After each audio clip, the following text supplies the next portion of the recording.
அடுத்தது திணை விதைத்தவன் திணை அறுப்பான். அப்போ நம்ம யாருக்காவது நன்மை செய்கிறோம்னு வச்சுங்களேன், நமக்கு நன்மை செய்கிறவர்கள் ஆண்டவர் எழுப்பி கொடுப்பார். உதவி நம்ம யாருக்காவது செய்கிறோம்னு வச்சுக்கோங்களேன், நமக்கு உதவி தேவைப்படும் பொழுது ஆட்களை ஆண்டவர் எழுப்பி கொடுப்பார். இப்போ படிக்கிற பிள்ளைங்க ஒழுங்காக படித்தாங்கன்னா எக்ஸாமில் பார்த்தீங்கன்னா 100க்கு 100 மதிப்பெண்கள் வாங்க முடியும்.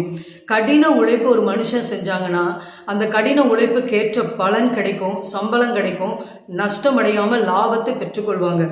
பெற்றோரை நம்ம கனம் பண்ணோம்னா நம்மளை பிள்ளைகள் கனம் பண்ணுவாங்க. நம்ம மற்றவங்களுக்கு மரியாதை கொடுத்தோம்னு வச்சுக்கோங்களேன், நம்மளுக்கு மற்றவங்க மரியாதை கொடுப்பாங்க. நம்மளை பார்த்து பிள்ளைகள் என்ன பண்ணுறாங்க, அடுத்தவங்களுக்கு மரியாதை கொடுப்பாங்க. அது அவங்க ஃபாலோ பண்ணுவாங்க. அடுத்தது கர்த்தரை நம்பி நம்ம அவரை ஆராதிக்கும் பொழுது கர்த்தர் நமக்கு நன்மை செய்கிறவராக இருக்கிறார், ஆசீர்வதிக்கிறவராக இருக்கிறாருங்க. வேதத்தை நம்ம தினமும் படிக்கும் பொழுது அந்த பரிசுத்த வேதாகமத்தில் இருக்கிற வார்த்தைகளும் வாக்கு தத்தங்களும் நம்முடைய வாழ்க்கையில் ஆசீர்வாதமாய் பலிக்கும், நம்மளை பாதுகாக்கிறதா இருக்குங்க.